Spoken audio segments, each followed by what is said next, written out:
que ce qui te lobi mingi bakoloba ke no te tolobelaka kaka Fally tolobelaka makambo ya bato mosusu te. Fally Ipupa est héritier, on doit s'enfermer en studio pour pondre un hit. Nzambe. Koffi Olomide azwa chance ya koyemba na Fally na ekachaka. Koffi Olomide azwa mwa chance ya koyemba na Fally na epucha. Azwa mwa chance ya koyemba na Fally na esili.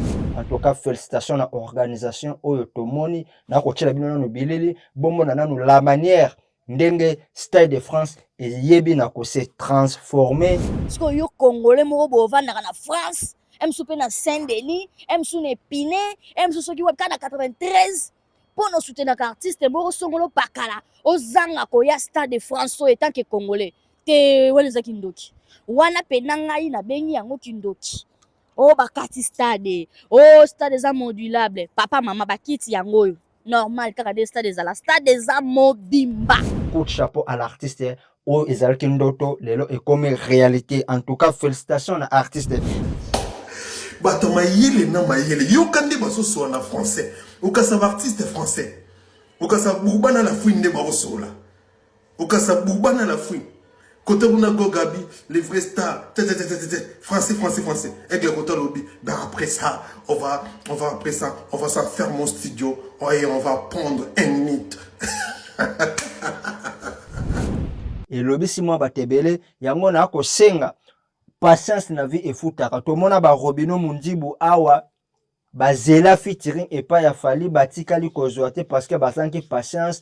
Robino Mundibu akoma koleka na émission pour na ko critiquer Fally, pour na ko pesa ba conseil na Fally. Na vie il faut tous avoir na patience. Ba c'est le yokuto bazoka déjà chance ya kozwa featuring na Fally Ipupa à l'époque, to mona oktotanazi, mais lelo ba artiste belé ba senga ka featuring na Fally Ipupa ba kozwa te, mais Fally Ipupa par rapport ya calendrier ya artiste ndi e ko sala que non ba yeba na ko collaborer te même. Est-ce que featuring oyo to ko banga et les featuring ya papa Wemba na Koffi te featuring tu évite ceux qui écosent album top écosent seulement une seule chanson, mais moi je vous assure ceux qui écosent album top une chanson et koki koleka ba featuring tout et salama na mboka ya Congo boke ba bokoki ko sala crise cardiaque yango yo basi na bino ya mabala il faut balandela bino malamu parce que le beza vendredi jour J-3 jour J-3, l'artiste musicien Fally Ipupa, Aigle à Kokitana Stade de France. Likama, ba travaux au salama. Pelouse, très belle pelouse et l'ombre. Fallait à l'ombre ici pelouse. En tout cas, il y a un sengi, na ba mélomane, ya bonne musique. Sold out yasuka, il faut et salama. Quelques billets au etikalaki, il faut et sala épuisé. Pour nous célébrer 20 ans de carrière et artiste et musicien Fally Ipupa. À Robert devant plus de 80 000 personnes, au Baouti, ba continent, ba pays, ba yé, côté à l'artiste international congolais, na kombo ya Fally Ipupa, oyo, ako pesa bango, bilengi ako pesa bango, bilengi ya année. Mais sans oublier, artiste alaka kibiso, bato bakoya pona le 3 mai, dès le 3 mai, et un jour où a annoncé date, il y a concert, il y a monene oyo ekobetama. Oizali kamate. Lui, il a fait une scène un peu particulière, il a une scène qui est sectorisée, il n'a pas une scène centrale. Donc on aura plus de... Alors la capacité normale c'est 80 000 spectateurs, lui il en aura un peu plus, parce qu'en fait il y a des gens qui seront plus que 80 000, forcément, parce qu'en fait il y aura des gens, beaucoup de gens en fosse. Donc ça sera autour de, je pense, potentiellement un peu plus de 80 000. Donc voilà, ce sera pour le concert de Fally. Il y a, et ce n'est beaucoup plus nini, album Oyo XX Soki Boyo Kiango, éco-typé, bata rumbate, éco-typé, bata urbente, c'est-à-dire Moutounion tout à quoi se retrouver. Moutounion tout à cause de moi et tel na ndambu na kati album OXX. Parce que ceux qui boyo ki banzembo et na kati kuna ba diva. En tout cas, mes chers internautes, na osala commentaire mingité parce na zaki déjà information moko boy leader moko boy. Aboteli ba musicien ba téléphone, on a semaine oyo.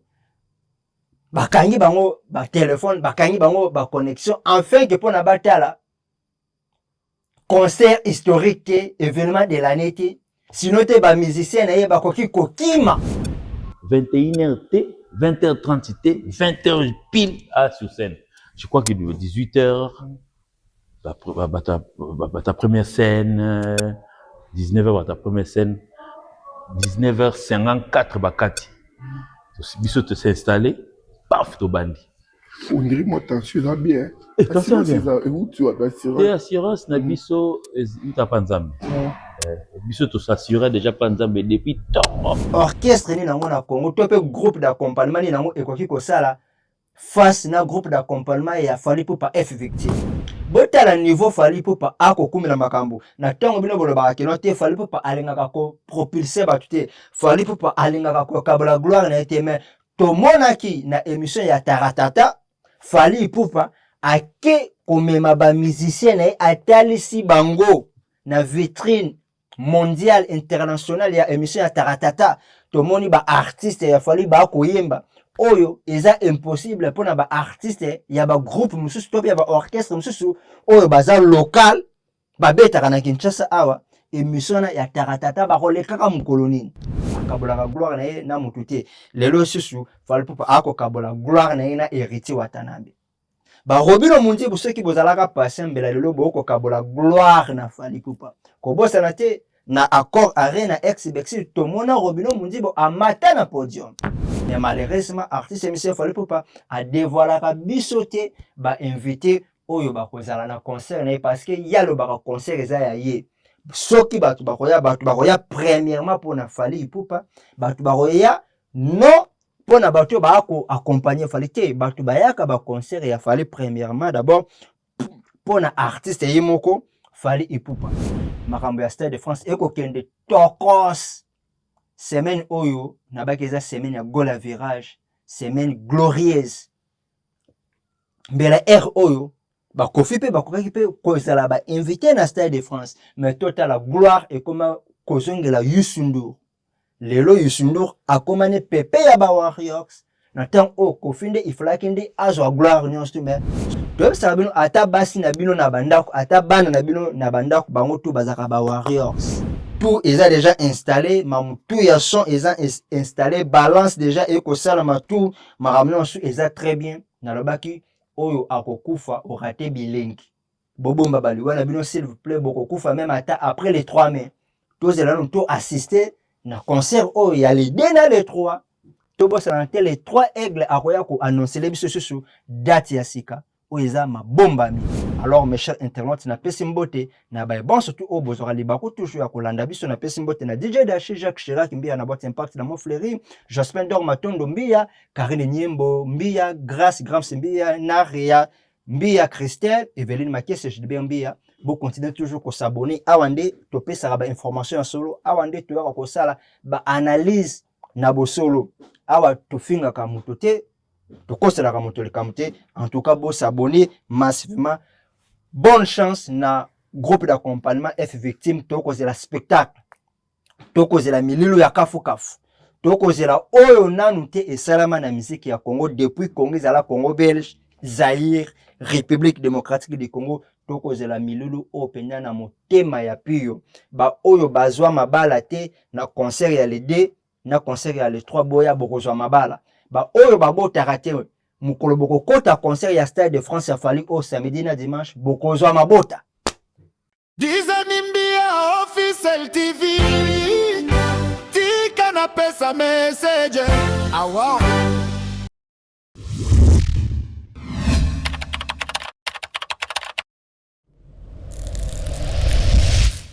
Salut les chers internautes et bienvenue encore dans une nouvelle émission face aux caméras avec les réalisateurs de l'avenir Abé Mitterrand François à l'appellation bien contrôlée, celui qui boude il n'a qu'à bouder papa na presse la mbia motema madame Sarah Poutou Makengo. Mes chers internautes les lots tozali jeudi le 30 avril Teyoko Sala analyse toujours concernant l'actualité de la musique congolaise.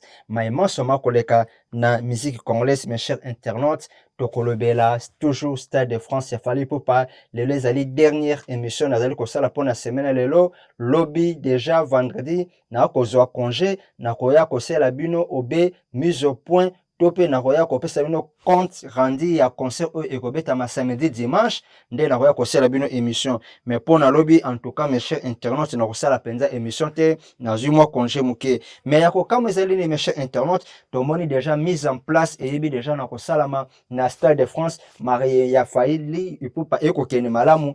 En tout cas, félicitations à l'organisation oyo tomoni na kochela bino no bilili bombo na nanu la manière ndenge Stade de France yebi na ko se transformer na stade pour na kobetsa concert ya artiste international fali popa coup de chapeau à l'artiste o ezalaki ndoto lelo et comme réalité. En tout cas, félicitations à artiste. Mes chers internautes, to megano kolanda nanu lolenge kani ndenge Stade de France yebi na ko se transformer à suivre. Siko yo Congolais moko bovandaka na France, emsu pe na Saint-Denis, emsu na Épinay, emsu soki webka na 93 pour nous soutenir artiste moko songolo pakala ozanga koya Stade de France so etant que Congolais te weleza kindoki wana pe na ngai na bengi yango kindoki o bakati stade o stade za modulable papa mama bakiti yango normal kaka des stades za la stade za mobimba. Déjà, il y a podium, vous les voyez, Tracy Mbelenga Pro va nous aider à bien prendre. Là, nous sommes à l'intérieur du Stade de France, vous les remarquez aussi. Et tant que presse congolaise, et tant que média, j'ai beaucoup parlé de cet événement, du 2 et du 3, la fête avec l'artiste Fally Ipupa. Voilà pourquoi je suis venue moi-même voir, visiter en avance, vous montrer les stades Mobimbanango en avance. Là, travaux au Salama. Voilà, mes chers internautes, toti kolanda ndenge nini Stade de France eyebi na ko se transformer. Félicitations à l'artiste ndenge tomoni milelu ya stade déjà ndenge eko bongama na ndenge eko bongama plutôt na ndenge ya kafu kafu. Félicitations à l'artiste lelo penza na ko simba penya mambebele belete parce que o ezaki ndoto lelo ekomi palpable ekomi réalisé. Alors avant to côté sur na mambastadi très bien. Tout me nous concernant actualité au lobby et l'ingisaki mokeli par rapport à la communication ya artiste musicien Fally Ipupa et héritier Watanabe. Tout le monde qui n'a pas réseaux sociaux lobby et pelaki moto commentaire to pe réponse ya Fally Ipupa. Fally Ipupa a commis boy. Héritier Watanabe net na film hein? Voilà. Bon, après ça, on doit s'enfermer en studio pour pondre un hit, pour pondre et non pour prendre, pour pondre un hit. Héritier Azong Siboy.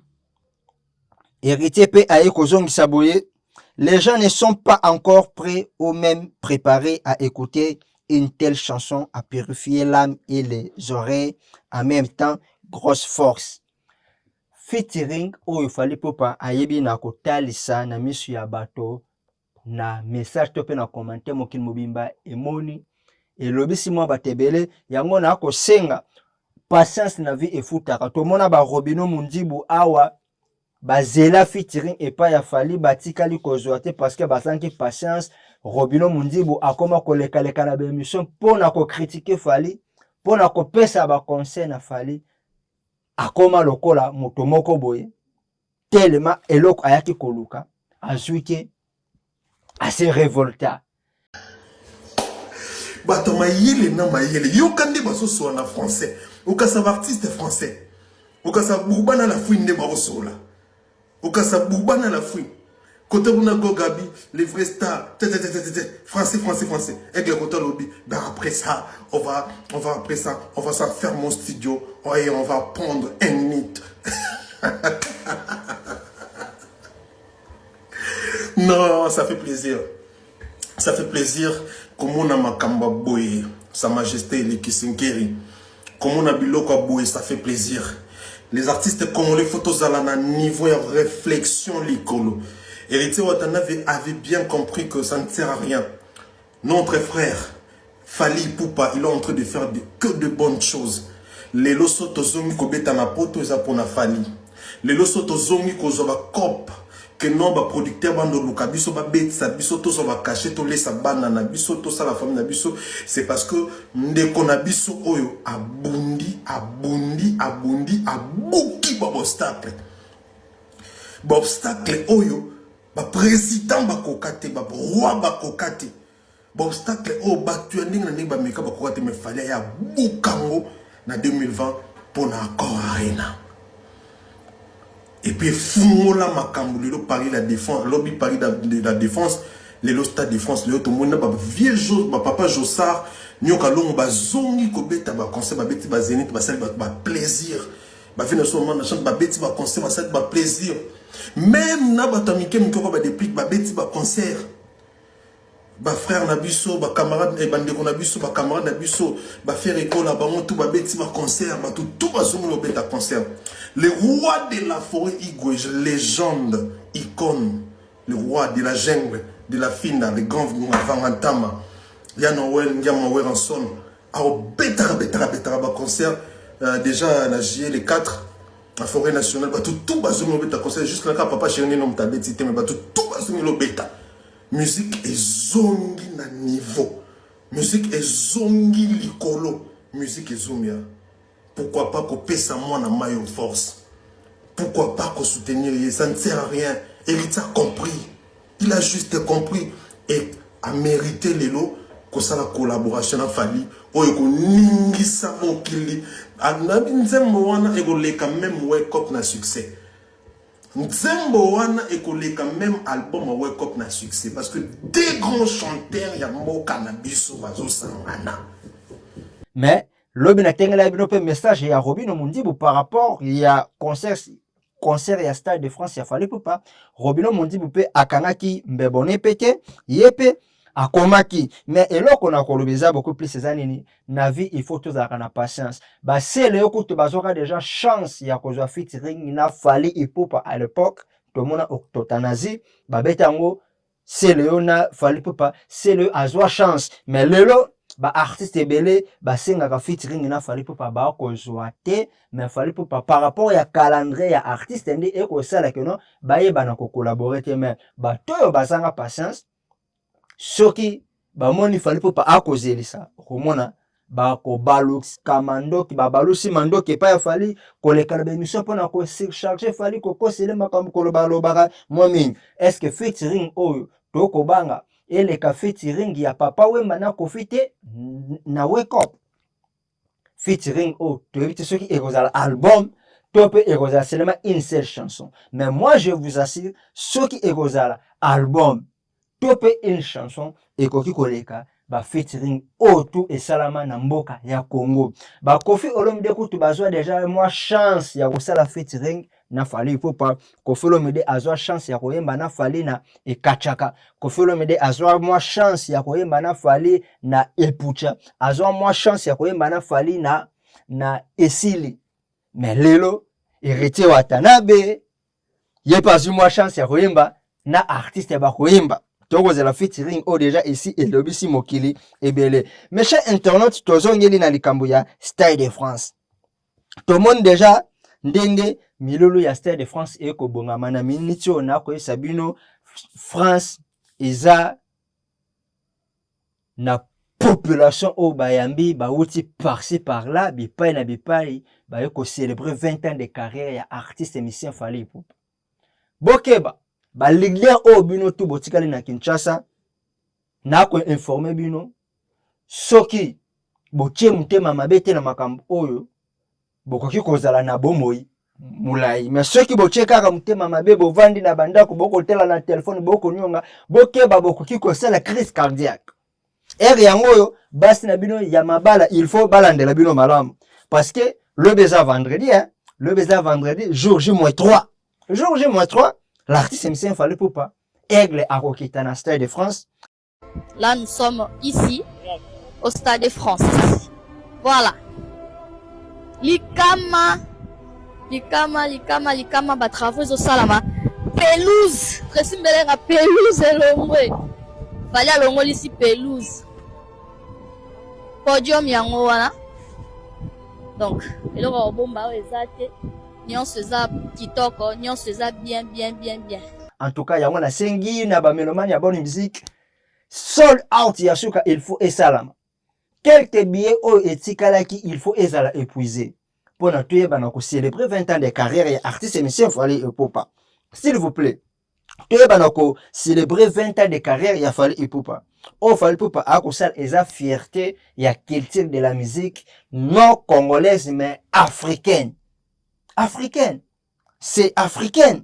Alors, mes chers internautes, tu me kolanda moi vidéo ya muti oh par rapport ya installation toujours ya Stade de France, to moni déjà ndenge ba ko pesa communication que non artistes et musiciens a robeta devant plus de 80 000 personnes, plus de 80 000 personnes oh ba outi ba continent ba pays ba ye kotala artiste international congolais na kombo ya Fally Ipupa oyo akopesa bango bilengi ya ngeli akopesa bango bilengi ya année. Mais sans oublier artiste alaka kibiso bato bakoya pona le 3 mai nde le 3 mai eza jour oyo ako annoncer date ya concert msusu ya munene oyo ekobetama oyo eza likamate. Lui, il a fait une scène un peu particulière. Il a une scène qui est sectorisée. Il n'a pas une scène centrale. Donc, on aura plus de... Alors, la capacité normale, c'est 80 000 spectateurs. Lui, il en aura un peu plus. Parce qu'en fait, il y a des gens qui seront plus que 80 000. Forcément. Parce qu'en fait, il y aura des gens, beaucoup de gens en fosse. Donc, ça sera autour de, je pense, potentiellement un peu plus de 80 000. Donc voilà, ce sera pour le concert de Fally. Plus de 80 000, vous l'avez bien entendu, hein. Je n'ai pas fait quoi que ce soit. Du coup, lui, il connaît mieux les stades. Parce que chez nous, on dit les stades modulables, ils enlèvent des chaises et tout. C'est vrai, alors ils enlèvent des sièges. Pourquoi? Parce qu'en fait, il y a l'arrivée des spectateurs en fosse. Okay. Ils enlèvent pas mal de sièges aux 4 coins du stade pour l'arrivée des spectateurs. C'est juste ça. Est-ce que c'est pour réduire les stades? Non, c'est pas du tout pour réduire la capacité du stade. Ça, c'est vraiment pour pouvoir permettre aux spectateurs d'accéder à la fosse. Okay. Voilà, donc c'est vraiment une configuration différente. Mais voilà. En tout cas, la capacité totale du stade pour un autre événement, pas qu'un concert, c'est 80 000. Pour les concerts, on peut augmenter un peu plus la capacité. Donc pour Fally, vous avez augmenté. C'est ça, exactement. Ok, tous les 2 jours. Hein. Comment? Ah oui, bah oui, obligé. Moi, je voudrais que vous me montrez les loges de Fally. C'est où c'est? Alors la loge de Fally, elle est en face. Là, pour l'instant, on est dans l'une des loges de Fally Ipupa. Je pense que ça va être pour le staff. Ici, là, on est. C'est pour ça qu'ils vont commencer à mettre un canapé. Sûrement qu'ils vont mettre. En même temps, XX na terrain ekosala musala là. XX na terrain déjà ekosala musala na yango. Business tout komona. Ba retomber à album to komona ba exploit au XX ekosala mais les kama musu sezali XX Delirium ekobima le 10 juin wana eza album côté rumba ba to ban surtout balingaka rumba bino pe boko se retrouver na album na combien XX Delirium o ekobeta pour l'instant eza XX eza album côté urbain bato to balingaka musique urbaine bato to balingaka ba wesh ba upie ba ngope ba ko se retrouver mais il y a et ce n'est beaucoup plus nini album oyo XX soki boyo kango eko kipe bato rumba te eko kipe bato urbain te c'est-à-dire motunyo tout a ko se retrouver motunyo tout a ko zo moi eteli na ndambu na kati album o XX parce que ceux qui boyoki banzembo eza na kati kuna ba diva en tout cas mes chers internautes na osala commentaire mingi te parce que ceux qui tolobi mingi ba kolobaka no te tolobela kaka Fally tolobela makambo ya bato msusu te Fally Ipupa est héritier on doit s'enfermer en studio pour pondre un hit nzambe musique na biso façon eko kendele ba tebele ba osala ba crise nazaki déjà information moko boye leader moko boye aboteli ba musicien ba téléphone on a semaine oyo bakangi bango ba téléphone bakangi bango ba connexion enfin que pona batala concert historique te événement de l'année te sinon te ba musicien na ye bakoki kokima na orchestre lelo to lo bapenza face à face orchestre ni nango na Congo to pe groupe d'accompagnement ni nango ekoki kosala face na groupe d'accompagnement ya Fally Ipupa F victime 21h T 20h30 T 20h pile sur scène je crois qu'il est 18h ta première scène 19h ta première scène 19h54 bakati biso te s'est installé paf to bandi on dirait moi tension ça bien tension bien et où tu as l'assurance et assurance na biso uta panzambe biso to s'assurer déjà panzambe depuis temps et puis kobo sanate na beta pas Fally dans un langage prophétique. Quand il dit, ça se réalise. Okay. Au moins, à un moment donné, bino bataba koto, bataba besa. Vous avez un tembe que ça de France et beta maté. Ah, aussi, ils ont la tête, le putain. Vrai vraiment, vous savez, il y a Yangwana. Un makiona. Comment vivre la réalité? Quand il dit, il réalise. Donc, quand on a date à l'élo, le 3, il va nous annoncer quelque chose. Et toi? Ngaina yo, tu es évité. Bon, tu es Donc, ça dit, il y a annoncé. Surtout Betty annoncé. Le 3, bataille le 3. Moi, je suis allé bataille le 2. Ouais, Deli. Dès le moment où on a bino bataille le 2, bison na bataille le 3, tu l'as bino. Parce que bison net, tu la UNESCO annonce. Donc, ça dit, hâtez-vous bataille le 2. Bison m'appelle bien les 3. Parce qu'il y aura une annonce juste après, à la fin du concert. À quoi annoncer bison, tu vas kende. What? Donc après, on va nous faire donc après stade de France et Syrie. D'évidemment.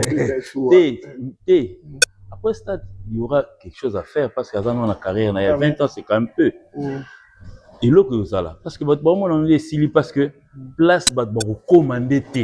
Place va commander té. Mon stade de France, donc ça dit pour commander à passer. Donc devant moi dans Paris la défense, tiki en wana, simbi en wana. La défense. La défense. 40 000. Papa. Qui va battre aussi, va battre bête. Na 40 000. Oui, mais c'est pas un problème. Mais pour un escoso, c'est légal 18 000 bakati. Hein? Et pour les altéco, no bakati et comme il divisé par des T. Yo na de ba nga okata te, ba mbelité. T'es content sur bakata. T'es la nini. La nini.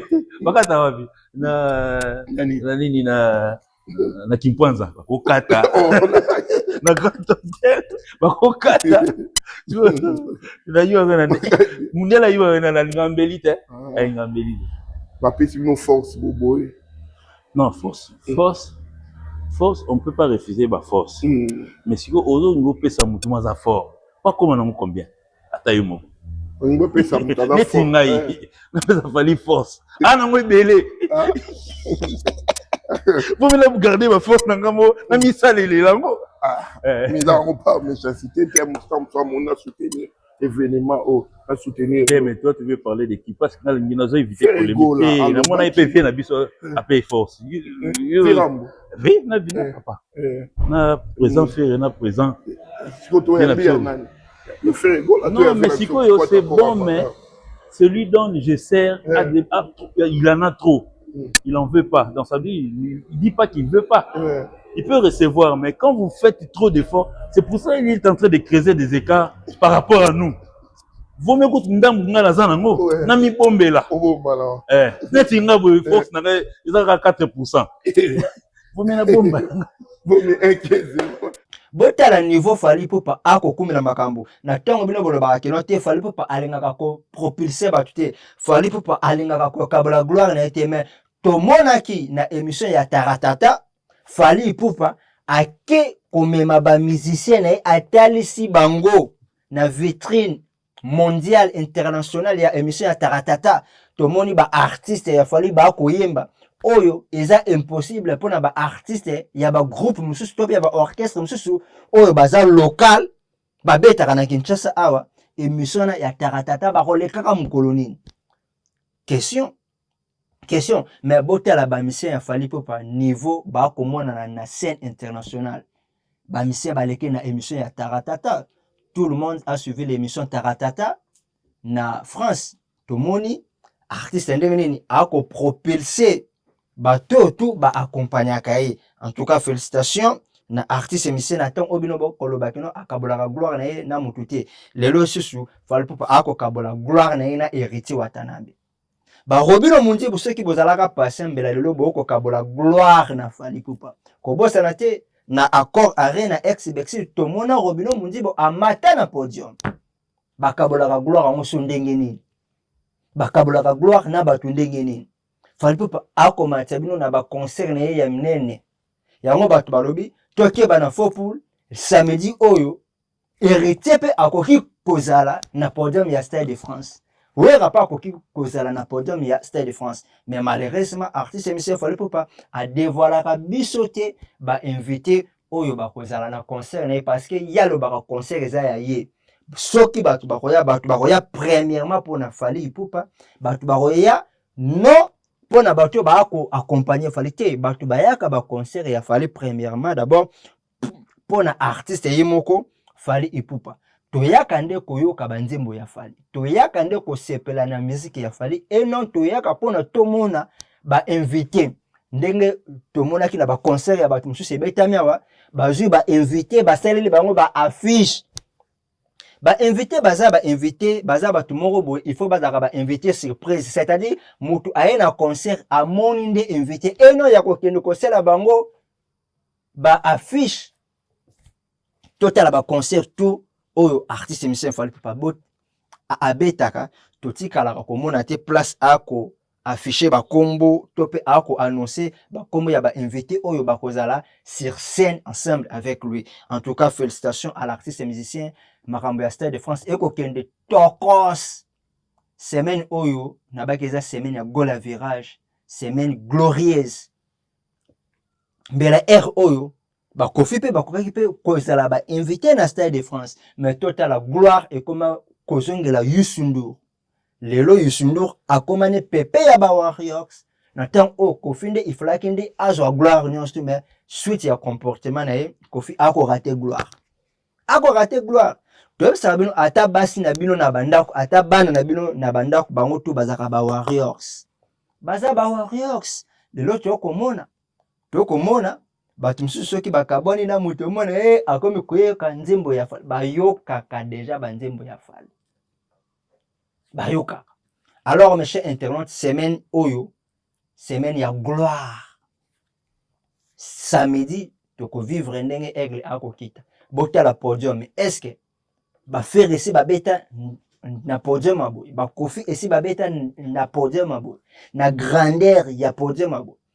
Podium ya Stade de France tomoni yango wana bilili na ko laksabino podium déjà tout est déjà installé, mam tout ya son est installé, balance déjà et ko sala ma tout maramno su est très bien na lobaki oyo akokufa o raté bilengi bobomba bali wana bino s'il vous plaît bokokufa même après les 3 mai tous là nous to assister na concert oyo ya les deux na les 3 to bossa na les 3 aigles akoya ko annoncer les biso sur date ya sika oeza ma bombami. Alors mes chers internautes, na pesi mbote na ba bon surtout au bozora libako toujours ya kolanda biso na pesi mbote na DJ Dashi Jacques Chirac mbia na boîte impact na mon fleury Jospin Dor Matondo mbia Karine Nyembo mbia Grâce Grams mbia Naria mbia Christelle Evelyne Makese JDB mbia bo continuer toujours ko s'abonner awande to pesa ba information en solo awande to ya ko sala ba analyse na bo solo awa to finga ka mutote to kosela ka mutole kamute. En tout cas, bo s'abonner massivement. Bonne chance na groupe d'accompagnement F victime to kozela spectacle to kozela mililo ya kafu to kozela oyo nanu te esalama na musique ya Congo depuis Congo ezala Congo belge Zaïre République démocratique du Congo to kozela mililo o penya na motema ya piyo ba oyo bazwa mabala te na concert ya les 2 na concert ya les 3 boya bokozwa mabala ba oyo babotaka te mukolo boko kota concert ya Stade de France ya Fally au samedi na dimanche bokozwa mabota bokozwa mabala bokozwa nyonso tu précise concert mobo ya gloire ya Kimbo. Bye. Donc les Congolais là, ne faites pas les cons. Venez à l'heure. Venez à l'heure. Parce que si vous venez en retard, c'est votre problème. Après, n'allez pas pleurer. Oh, laissez-moi rentrer au stade. J'ai payé mon billet à 200 €. On vous connaît. Toi qui regardes la vidéo là. On te connaît, on vous connaît. C'est pas le Bercy, c'est pas le Zénith, c'est pas Bataclan, c'est pas LSC. Là, c'est Stade de France là. Stade de France. Stade de France. Venez à l'heure. Venez à l'heure. Yo, viens à l'heure toi. Que si vous ratez, c'est votre problème. Hein. Après, n'allez pas pleurer. Oh, laissez-moi rentrer. J'ai payé mon billet à 200 €. J'ai payé mon billet, j'ai payé ma loge. J'ai payé nanana. On s'en fout. La seule chose qu'on vous demande,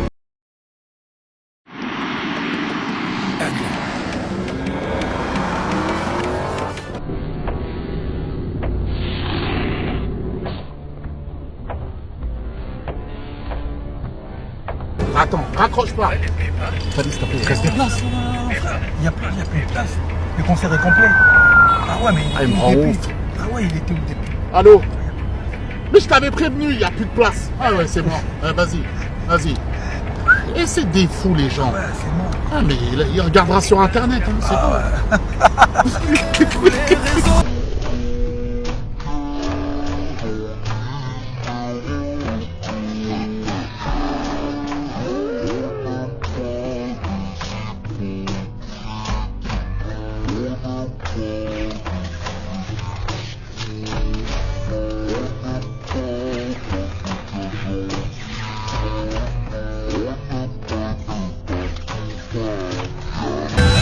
Stade de France, je serai en VIP, c'est sûr et certain. Tokos, c'est moi qui l'ai inventé, il me l'a pris. Tokos.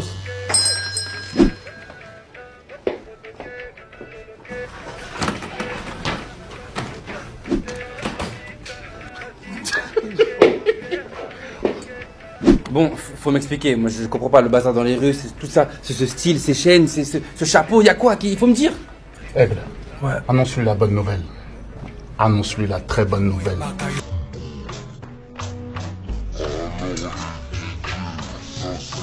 Stade de France 2.